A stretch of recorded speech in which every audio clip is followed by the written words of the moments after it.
here's another in NBC's great parade of new shows.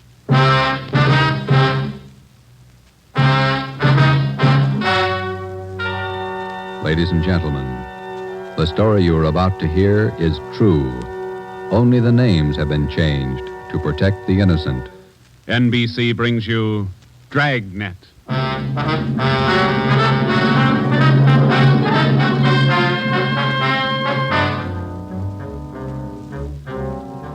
You're a detective sergeant. You're assigned to robbery detail.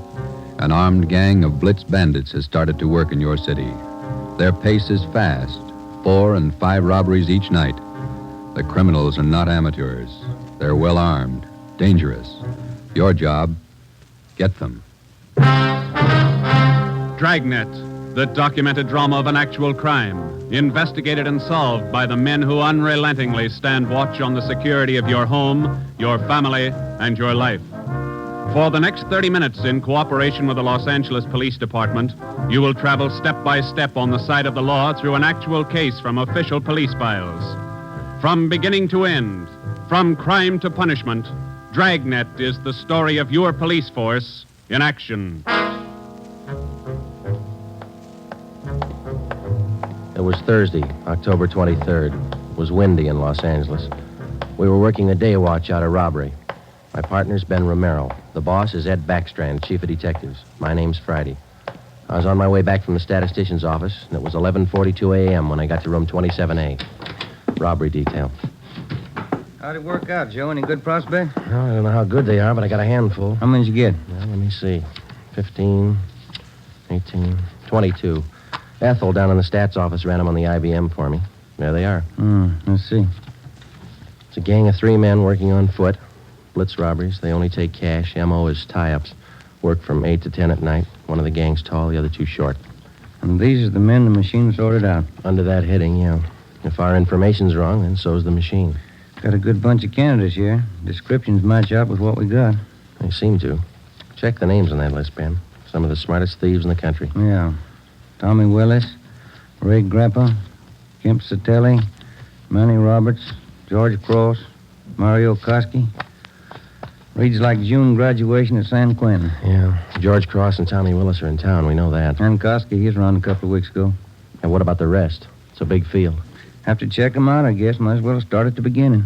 Did you go through the overnight reports yet? Yeah. No restaurants, no liquor stores. That makes 5 days the gang's laid off. Well, they can afford to, can't they? 18 robberies in 24 days. That's a pretty good haul. This stop-and-go strategy of theirs, Joe, it's got me. Yeah. They work hard for a week in one area, and then they lay low. If they just keep going, we might have a better try at them. Hey, Joe. Yeah, Chandler. Fellow out here to see you, Joe. Name's Decker. Decker. Henry Decker? Didn't say. Want to see him? Yeah, send him in. Right. All right, Mr. Decker, this way. How are you, Joe? You're looking good. Well, Hank Decker. How are you? I'm fine. Oh, what are you waiting for? Applause? Come on in and shut the door. Hank, this is my partner, Ben Romero. Ben, Hank Decker. All right, Hank. How are you, Ben? Hank and I were in service together. Yeah, I just dropped in for a visit, Joe. Are you busy? No more than usual. Sit down. Thanks. I remembered you telling me you were on the PD, so I figured I'd drop around and get an inside track. How do you mean? I just filed with civil service to take the exam next month. Figure I'd like to work at being a cop. He's shell-shocked, Joe. Great pep talk you boys hand out. You sure you want to be a cop? Oh, look, I'm 30 years old, Joe. I'm married, high school education, about a year of junior college. What's your wife think? She's not sold. Well, that's why I dropped in. How about coming out to the house for dinner tonight? You want me to sell her? Just talk to her. 7 okay? Yeah, 7's okay. I'm glad to have met you, Ben. Same here, Decker. See you again. Bye, Joe. See you tonight, Hank. Well, what do you think, Ben? Ought to make a good cop. We had a list of 22 possible suspects. By 5 o'clock, Ben and I had checked out 2 of them who might possibly have had a hand in the blitz robberies of the 18 liquor stores and restaurants in the past 24 days. Number 1 man was Thomas Willis, Caucasian, age 29, 5 feet 11 inches, 175 pounds, dark hair, blue eyes. Number 2 man was Mario Koski, Caucasian, 5 feet 6 inches, 170 pounds, dark hair, dark eyes, large scar under his chin, running across his throat, up to and behind his left ear. According to our informants, and after questioning some of their associates, either Willis or Koski or both could have taken part in the Blitz holdups. We showed their mugs to the victims, but none of them could give us definite assurance that either Willis or Koski were in the holdup gang. At 7 that night, I went out to Hank Decker's house for supper. Met his wife, Linda, his 4-year-old twin boys.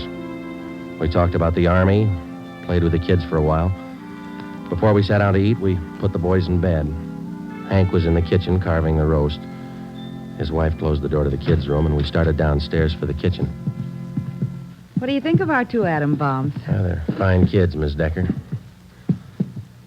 Hank told me that you were worried about him wanting to join the force. I was 12 years old when my father was shot down. He was a policeman in Des Moines. He was only 37 when he died. I wouldn't know what to do if anything like that happened to Hank. What do you want me to say? But does Hank really want it? Can't you talk him out of it? You're his wife. Can you? No, I think it's his choice, Miss Decker. He's going to have to make up his own mind. I'm sorry.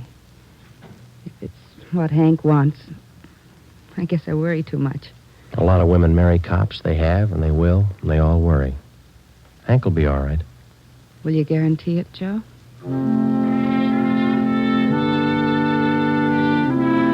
During the next month, I heard from Hank Decker only once. He was studying hard. During the same month, Ben and I were working hard, trying to find some kind of a concrete lead to break the Blitz gang. There had been no subsequent holdups which seemed to tie in directly with the gang or its operations. From the list of possible suspects which Ben and I made up, 18 names had been eliminated for one reason or another. Either they were in jail at the time of the robberies, out of the Los Angeles area, or out of the state. But 4 names remained: George Cross, Tommy Willis, Mario Koski, Julian Brock. During the latter part of the month, George Cross was booked on a minor charge, and we questioned him at that time. He showed no knowledge of the holdups. Nearly 2 months after the robberies were committed, Ben and I were still without a solution as to the whereabouts of the gang. Never known a Blitz gang like this way before, Joe. Once they get wound up, they usually go until they're caught. Yeah. Did you get out those telegram checks to the east yet? Last night before I went home. Sent out all 3. Willis, Koski, and Brock. I'd like to find just one of them. Chicago might have something. That's Koski's old hangout. Willis, too. What about Brock? He's from Kansas City, isn't he? Yeah. I got a wire, too. Might have an answer from one of them tomorrow. That's a slow job. We'll have to wait it out. Guess so. No follow-ups from the victims we talked to. I'll get it. Robbery Friday. Oh, hiya, Joe. Hank Decker. Congratulate me. What for? Just passed my written exam. Got the letter this morning. How about that? That's fine. When do you take your physical? Oh, not till the end of the month. Next week, I take the oral and agility tests. Then the physical. If I get by them, I'm in. Well, you're going to have a full month at the police academy after the test. There's a lot of work, Hank. Oh, it can't be any worse than these tests. It's a tough 30 days out there on the Hill. Law, court procedure, evidence, combat firing, target practice. You'll have to wade through all of them. You ever going to have anything encouraging to say? Yeah, when you graduate. I won't count on it. How's your job going? Slow. How's your wife feel now? About taking the job? Uh-huh. A little better. She said to say hello. Okay. Keep us posted, huh? I'll do that, Joe. Right. Bye. Hank passed his written test. Sure anxious. Brandy, Romero, got a minute? Yeah, Skipper. Come on, Joe. You got something, Ed? Yeah, those Blitz robberies you're handling. Not having much luck. We were. Gang's disappeared. Not a trace of them so far. They leave town? Oh, we're not sure, Ed. We don't even have a good description. We're guessing most of the way. What are your guesses? You've had a couple of months to make them.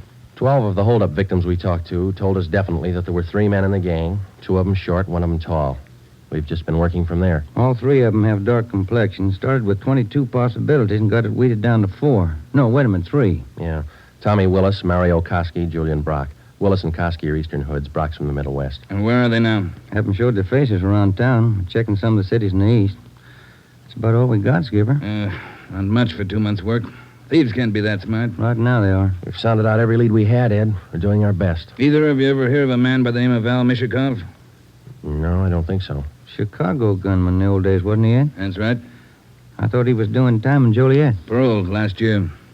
Got a tip he was spotted on East Broadway night before last. You figure it might tie in with our job? I don't know. Find out. If I remember right, Mishikov's brother used to be pretty friendly with Mario Koski. I helped send both of them up 13 years ago. Same rap, robbery. Was that all you heard, Ed? Somebody spotted Mishikov? That's all. If you can track him down, you might get some kind of a lead. That's more than you got now. That night and for the next 2 nights following, Ben and I had dinner downtown instead of going home, and then we spent the rest of the night covering the lower end of the city in search of Al Mishikoff. We got more than a dozen leads on where to find him from some of our informants, but none of the leads paid off. We kept missing him. No one knew where he was staying. No one knew, or no one would tell us. Worst thing about this job, Joe, legwork. We must be averaging 10 miles a night. My feet say 20. Almost midnight. Here's McCarthy's place. Let's try it. Right? Let's go down to the end of the bar, Ben. Yeah. Hiya, Ben. Didn't see you come in. What's new? Oh, not much, Bert. Meet my partner, Joe Friday. How are you, Friday? What do you fellas have? Looking for a guy, Bert. His name's Al Mishikoff, Chicago. You heard anything? He was in here earlier tonight. Couple of guys with him. Are you sure? What do you look like? 6 feet, about 45, I guess. Big build. Sounds like him, all right, Joe. Is he staying in the neighborhood, Bert? Down here, I don't think so. Most of those big-timers stay uptown someplace. You looking for Mishikoff? I'd like to talk to him. How long ago was he in? Oh, about 8 o'clock. Couple of guys with him. They were talking about driving out to the airport. Something about Las Vegas. There's an 840 plane for Vegas, isn't there, Ben? I think so. 840, 850. I can't recall which. Bert, do you remember the exact time they left? Exactly. No. Say, there's one of the fellas that was with Mishikoff down there in the middle of the bar. Which one, Bert? There. One with a sandy hair, big chin. See him? Yeah. Want to talk, Joe? Come on. And Judge, you know what he said? He said when he was in Vegas last week. that Pardon he was me. Killing. Yeah, that's where. Pardon me. I'd like to talk to you a minute. Yeah, who are you? Police, Sergeant Friday. Oh, have a drink, Sergeant. No, thanks. I said I wanted to talk to you. Square John, huh? Wait a minute, George. Square John wants to talk to me. Come on outside. We can talk better out there. I ain't done nothing. What's the pitch? I got a right to know. Let's go. Outside. Maybe I don't want to go outside. I think you better. Come on. All right. Quit shoving, you dumb cop, shoving people around. What are you trying to do anyhow? Every sausage. All right, down this way. Car's parked up the next alley, Joe. Hey, look, what's this all about, huh? I got a right to know. You were seen with Al Mishikoff tonight. Where is he? Who? Al Mishikoff. You want us to spell it? I don't think you can spell your own name. Nobody's asking you to play smart. Where's Mishikoff? Out of town. What do you care? Here's the car. All right, inside, you. No. Look, you got me wrong. I ain't done nothing. Where's Mishikoff? You and some other guy drove to the airport with him tonight. Let's have it. I'm clear, I tell you. I just drove out with him, that's all. Where'd Mishikoff go? Vegas. Took the plane for Vegas. When? About 8:30, 8:45. What's up, anyway? Who's the guy traveling with Mishikoff? Nobody. Who's the guy traveling with Mishikoff? Koski. I just met him tonight. Mario Koski, is that the guy? Yeah, I'm leveling. I ain't done nothing. Ben, get to a phone, call the office, contact Las Vegas police. Ask them to pick up Koski and Mishikoff.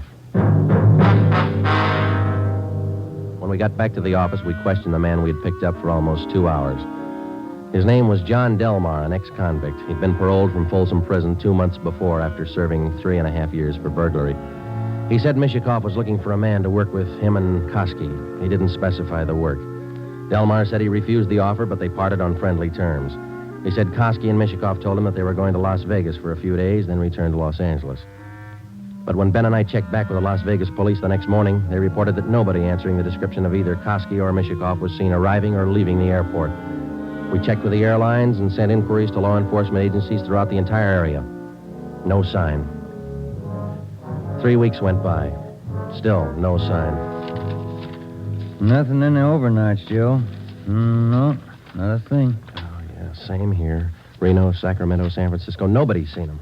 Ain't got to come out sometime. We can wait. Yeah, we can wait. Gets on your nerves. Let's check with Backstrand. Maybe he's got a job for us in the meantime. You're getting as eager as your friend Hank Decker, Joe. Incidentally, how'd things turn out for him? He passed all his exams, putting in his month's training at the academy now. He should do all right. Oh, yeah. Hi, Mike. Skipper busy? Not in his office.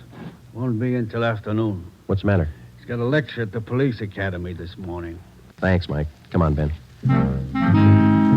Ben and I drove out to the police academy near Elysian Park.